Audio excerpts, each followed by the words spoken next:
Hello बच्चों, good evening. मैं मिथिलेश, आपका बायोलॉजी टीचर आ गया हूँ क्लास ट्वेल्थ इंग्लिश मीडियम वाले बच्चों के लिए चैप्टर 5 का रिकॉर्डेड वीडियो लेक्चर लेकर के, जिसमें ये हमारा क्वेश्चन सीरीज चल रहा है, जिसमें आपको हम पिछले क्लास में कराए थे हमने कराया था क्वेश्चन नंबर 60 तक। और बच्चे ध्यान दीजिएगा, जो भी को हम क्वेश्चन करा रहे हैं वो सारे इंपॉर्टेंट क्वेश्चन हैं, भले लेवल थोड़ा अप डाउन जो भी हो, लेकिन ये सारे आपके बोर्ड के पूछे हुए प्रीवियस ईयर के क्वेश्चन हैं। तो इसके बाद जल्द ही हम आऊँगा प्रीवियस ईयर वीडियो के बाद आपका जो बिहार बोर्ड ने मॉडल सेट प्रकाशित किया है उसको लेकर के, जो चैप्टर वाइज आपको टोटल 5 सेट प्रोवाइड करे हैं, उन 5 सेट को लेकर के मैं आऊँगा, जिसमें आपका टोटल बाइलिंगुअल हिंदी और अंग्रेजी दोनों माध्यम के लिए एक ही साथ में कराऊंगा, ताकि हमारा समय भी बचे और आपका भी समय बचे। आइए, आज के क्लास का पहला क्वेश्चन लिया जा रहा है, variation can occurs due to. बताइए, वेरिएशन का मतलब क्या होता है? कुछ ना कुछ बदलाव होना। किसके कारण होगा? सर, म्यूटेशन के कारण तो होता ही है। म्यूटेशन का मतलब क्या है? Change in genetic material. Genetic material में बदलाव ही म्यूटेशन होगा, ये भी सही है। रिकॉम्बिनेशन, सर रिकॉम्बिनेशन का मतलब होता है नए का जुड़ना, नए कैरेक्टर का आना, तो इसके कारण भी होगा। फर्टिलाइजेशन, सर फर्टिलाइजेशन का मतलब क्या होता है? दो अलग अलग गैमेट का फ्यूजन, जैसे male gamete sperm, female gamete ovum. तो जब दो गैमेट जब फ्यूज होंगे तो पहले की तुलना में कुछ नया बनेगा। इसका मतलब ये तीनों एक सभी के सभी, ये जो है ना, किसके लिए जरूरी है? वेरिएशन के लिए। अगले क्वेश्चन की तरफ चलते हैं। Who is considered at the father of genetics. Father of genetics किनको कहते हैं? फादर ऑफ जेनेटिक्स आप लोग बचपन से ही पढ़ रहे हैं, और न जाने ये बिहार बोर्ड ने कितनी बार रिपीट ये करा है क्वेश्चन। फादर ऑफ जेनेटिक्स किनको कहते हैं? ग्रेगर जॉन मेंडल को कहते हैं, जिसमें सिंपली मेंडल आपको लिखा हुआ है। अगला क्वेश्चन चलते हैं 63 नंबर। ए टेस्ट क्रॉस अनेबल 1-2, यानी अगर हम कहें टेस्ट क्रॉस क्यों जरूरी है या टेस्ट क्रॉस के लिए क्या महत्व रखता है, देखें। Determine the viability of cross, ये इसका कोई मीनिंग ही नहीं है, नो सर। अगला है distinction between homozygous and heterozygous dominant, ये हो सकता है क्योंकि जीनोटाइप की बात कर रहा है। Determined whether two species can interbreed, नहीं sir. Determine the similarity in the DNA, नहीं। इसका मतलब आप क्या जानते हैं कि टेस्ट क्रॉस का मतलब है F1 जेनरेशन के जीनोटाइप का पता लगाना। तो जीनोटाइप का मतलब क्या होता है? होमोजाइगस डोमिनेंट है या हेट्रोजाइगस डोमिनेंट है, या क्या जीनोटाइप है उसका पता लगाएंगे। तो आंसर ये बड़ा पेचीदा था, आंसर गया इसका बी। अगला क्वेश्चन हम चलते हैं 64। Mirabilis जलापा the number of F2 red flower plant in the cross of red flower with white flower, यानी कह रहा है कि F2 जेनरेशन का रेड फ्लावर का कोई प्लांट है। F2 जेनरेशन का रेड फ्लावर का कोई प्लांट है, कैपिटल आर स्मॉल आर। इसको आपने क्रॉस किसके साथ कराया है? व्हाइट फ्लावर के साथ। व्हाइट फ्लावर का जीनोटाइप स्मॉल आर। तो आप बताइए, यहां से कैपिटल आर स्मॉल आर, यहां से एक गैमेट स्मॉल आर, इसको इसके साथ क्रॉस कराइएगा कैपिटल आर स्मॉल आर, ये क्या देगा हमें? पिंक। और इसका क्रॉस इसके साथ कराओगे स्मॉल आर, ये क्या देगा हमें? व्हाइट। तो कह रहा है यहां से mirabilis जलापा the number of F2 generation red flower plant in A cross with red flower cross with white flower, यानी कह रहा है कि ये जो आ रहा है क्रॉस, वो किसके कारण आ रहा है? क्वेश्चन यहां पर क्लियर नहीं लिख रखा है। The mirabilis जलापा the number of F2 red flower plant is a cross with A red flower, यानी F2 प्लांट में एक रेड फ्लावर का व्हाइट से, नहीं सर। इसका आंसर क्या होगा ये समझें। यहां से कह रहा है रेड फ्लावर कितना होगा F2 में, F2 में रेड फ्लावर कितना होगा? तो आप बताइए, कैपिटल आर से क्रॉस करे थे स्मॉल आर, इससे बना था कैपिटल आर स्मॉल आर। जब इसका F2 आए थे तो रेड कितना आया था? सर 1:2:1 रेशियो आया था। इसका मतलब ये क्या आया था? ये था रेड, ये कैसा था? पिंक, ये कैसा था? व्हाइट। मतलब ये क्रॉस बेकार का लिख दिया है। पूछ रहा है रेड कितना होगा, तो रेड का आंसर आपके पास क्या आएगा? रेड आपको 1 आया था, पिंक आपके पास 2 मिले थे, और व्हाइट आपके पास एक मिला था। अगला क्वेश्चन है 65, which describe are cause due to the mutation on the bite globin beta globin, यहां पर होगा बीटा ग्लोबिन, सॉरी यहां लिखा है बीटा ग्लोबिन, बीटा का ऐसा चिन्ह था, beta globin chain on 6th position, GAG change into GUG। आपको बताए थे एक बीमारी थी सिकल सेल एनीमिया, जिसमें जो GAG था ये बदल किस में गया था, ये बदल गया था GUG में। किस में बदल गया था? GUG में। तो आंसर क्या जाएगा? सिकल सेल एनीमिया में ऐसा होता है। अगला क्वेश्चन चले 65, in a red and white flower cross of Mirabilis jalapa F1 generation has red, F1 generation क्या है? Red. Next pink and white flower plant in the ratio, तो बिल्कुल आसान है, आपको बताए थे क्या रेशियो था, रेड का रेशियो 1, पिंक का रेशियो 2 और व्हाइट का रेशियो 1, 1:2:1, ये 2 बार लिख दिया है 1:2:1, तो आंसर ये भी हो जाएगा और ये भी हो जाएगा, प्रिंटिंग मिस्टेक है ये क्वेश्चन का। अगला क्वेश्चन चलें, आज हमें ये सेट खत्म ही कर देना है। 68 है the law of independent assortment, तो बच्चे लॉ ऑफ इंडिपेंडेंट असॉर्टमेंट देने वाले साइंटिस्ट का क्या नाम था? लॉ ऑफ इंडिपेंडेंट असॉर्टमेंट देने वाले का क्या नाम था? प्रपोज्ड बाय, तो ये मेंडल के डाई हाइब्रिड क्रॉस के बेस पर ये आंसर दिया गया था।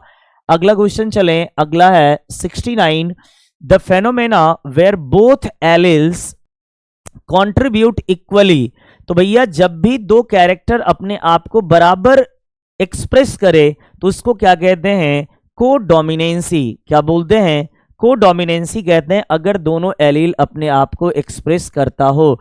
The term genotype refers to, genotype किसको रेफर करता है? जीन एक्सप्रेशन को। द फिजिकल अपीयरेंस नहीं सर, इन्वायरमेंटल नहीं, बिहेवियरल नहीं, तो आंसर क्या जाएगा? ये जीनोटाइप कंडीशन को एक्सप्रेस करता है, जीनोटाइप को, जेनेटिक कॉन्स्टिट्यूशन को ये एक्सप्रेस करता है। अगला क्वेश्चन हम चलते हैं 61,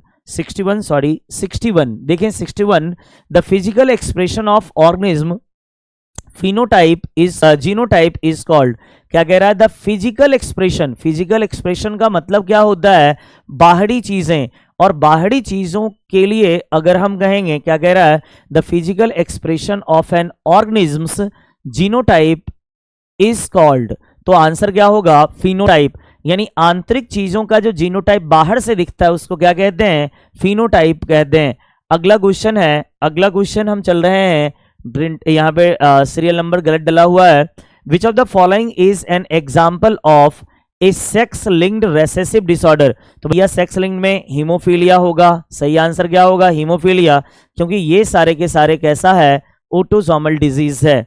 अगला क्वेश्चन चलें, अगला हमारा आ रहा है 25, यहां से, तो the process of crossing two individuals different in a two traits is called, अब कह रहा है the process of crossing of two individuals, दो इंडिविजुअल्स का क्रॉस है, individuals different in two traits, traits कितने ले गए हैं? दो ट्रेट्स का मतलब क्या होगा? डाई हाइब्रिड क्रॉस कहलाएगा, यानी दो लक्षणों का क्रॉस कराया गया है। अगला है the F2 generation ratio of a di hybrid cross, शायद ये क्वेश्चन रिपीट हो रहा है, 9:3:3:1। अगला क्वेश्चन है, ये सारे क्वेश्चन हमको लग रहा है क्या रिपीट हो रहा है, इसका मतलब ये क्वेश्चन हमारा पूरा खत्म हो चुका है। नहीं, यहां से फिर ये 72 से फिर शुरू हुआ है 72 से, हाँ 72 से। The term homozygous refer to an individuals that has, अगर कह रहा है होमोजाइगस टर्म को रिप्रेजेंट कौन रहे करेगा? तो जिसके दोनों ट्रेट्स क्या होंगे? सेम होंगे, यानी दोनों एलील सेम होंगे। टू डिफरेंट एलील नहीं, two identical allele for a particular gene, तो जब भी बराबर होगा दो, जैसे कैपिटल टी कह लो, स्मॉल टी कह लो, कैपिटल आर कह लो, स्मॉल आर कह लो, यानी जब तक दो आइडेंटिकल नहीं होंगे तब तक ये काम नहीं होगा। अगला है in a pea plant when a homozygous tall, एक होमोजाइगस टॉल का मतलब capital T plant is cross with a homozygous dwarf small T, then F1 generation will be, यहां से कैपिटल टी, यहां से स्मॉल टी, इस दोनों को क्रॉस कराएंगे कैपिटल टी स्मॉल टी, यानी ये हमें क्या मिलेगा, सारा का सारा कैसा मिलेगा, हेट्रोजाइगस टॉल। तो ऑल ड्वार्फ नहीं, ऑल टेल बिल्कुल सही है। आंसर क्या जाएगा, सारा का सारा टेल जाएगा, क्योंकि हमसे वो F1 जनरेशन पूछा था और अगर F2 जनरेशन पूछा जाता तब हम C के साथ जाते। अगला क्वेश्चन हमारा है, अगला, a test cross is referred to the determine whether a tall plant with a dominant phenotype is homozygous or heterozygous than cross with। तो भैया कुछ भी हो, तो अगर आप ऐसा कर रहे हैं तो अनदर प्लांट टॉल होगा, कह रहा है। यहां से फिर से क्वेश्चन देखिए, एक टेस्ट क्रॉस रेफर कर रहा है जिसमें एक में सारा टॉल प्लांट आया है, सारा का सारा टॉल प्लांट आया है, जिसमें डोमिनेंट के साथ क्रॉस कराने पर होमोजाइगस और हेट्रोजाइगस, ये क्रॉस किसके साथ कराया गया होगा, इसका मतलब ये होमोजाइगस टॉल के साथ कराइएगा, तभी आपको सारा का सारा टॉल प्लांट मिलने वाला है। अगला क्वेश्चन है, Mendel's law of independent assortment state that, यानी दोनों के दोनों जीन इंडिपेंडेंटली अपने आप को एक्सप्रेस करेगा। पहला है gene located on the same chromosome, नहीं, इसके कारण लिंकेज हो जाएगा। Allele of different gene segregate dependently independently during gamete formation. अगला है ओनली डोमिनेंट एलील, नहीं sir, gene are passed unchanged from the parents, नहीं। आंसर क्या जाएगा, आंसर जाएगा इसका बी। अगला क्वेश्चन चल रहे हैं 76, in a human if a male with blood group A B, एक मेल है जिसका ब्लड ग्रुप क्या है, ए बी है, इसका क्रॉस हो रहा है विद ए फीमेल के साथ जिसका ब्लड ग्रुप ओ है, इसका ब्लड ग्रुप ओ है, तो आपसे पूछा जा रहा है इसमें पॉसिबिलिटी क्या है उसके चिल्ड्रेंस में। अब बताइए, इसके लिए आई ए, इसके लिए आई बी, इसके लिए आई नॉट, आई नॉट, तो यहां से एक तरह का गैमेट आई नॉट, इससे दो तरह का गैमेट आई ए और आई बी। अगर इसका क्रॉस इसके साथ कराइएगा तो क्या मिलेगा, आई ए और आई नॉट, ब्लड ग्रुप क्या देगा, ए। अगर इसका क्रॉस इसके साथ कराओगे तो आई बी और आई नॉट आएगा, इससे ब्लड ग्रुप क्या आएगा, बी।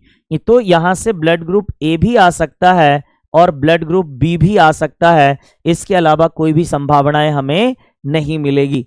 अगले क्वेश्चन की तरफ चलें तो अगला है 77, in a dihybrid cross between two heterozygous individuals, यानी डाइहाइब्रिड इस दोनों के बीच क्रॉस कराया गया है, इस दोनों के बीच क्रॉस कराया गया है, ठीक है ना। What is the expected phenotype, बच्चे आपको ये मेंडल के डाइहाइब्रिड क्रॉस का पूछा जा रहा है, तो क्या रेशियो था, 9:3:3:1, तो क्या होगा, 9:3:3:1 होगा। अगला क्वेश्चन हमारा आ रहा है, अब एक दो क्वेश्चन ही बचा है, ए ट्रेट दैट एस्किप, एक ट्रेट एस्किप हो रहा है, skip a generation and appears equally in both sex most likely, ये यानी यहां से समझना है दोनों के दोनों सेक्स में बराबर दिख रहा है। अगर वो सेक्स लिंक्ड होता तो किसी में ज्यादा और किसी में कम दिखता, लेकिन ये है कैसा, ऑटोसोमल है तो बराबर दिखेगा, यानी ऑटोसोमल डोमिनेंट होता तो किसी में ज्यादा दिखता किसी में कम दिखता, तो आंसर क्या जाएगा, ऑटोसोमल रेसेसिव होगा, एक, हाँ ऑटोसोमल रेसेसिव होगा। अगला क्वेश्चन कहा जा रहा है 79, what is the genotype of individual who is carried for the x linked recessive disorder, x linked recessive disorder को किस में बताया जा रहा है, बच्चे ये तो नॉर्मल है, ठीक है ना, ये दोनों अफेक्टेड है, ये दोनों यहां पर अफेक्टेड, तो आंसर क्या जाएगा, बी वाला सही आंसर हमारा जाने वाला है। लास्ट क्वेश्चन है, the principal that chromosome segregates equally into A gamete, law of segregation का ये होगा हमारा। इस तरह से हमारे 80 क्वेश्चन आज कंप्लीट हुए। कल से हम आपको लाइव लेकर के आने वाला हूं चैप्टर नंबर 6 का, तब तक लेते हूं विदा। आप लोग को लिंक भेजा जा रहा है। धन्यवाद।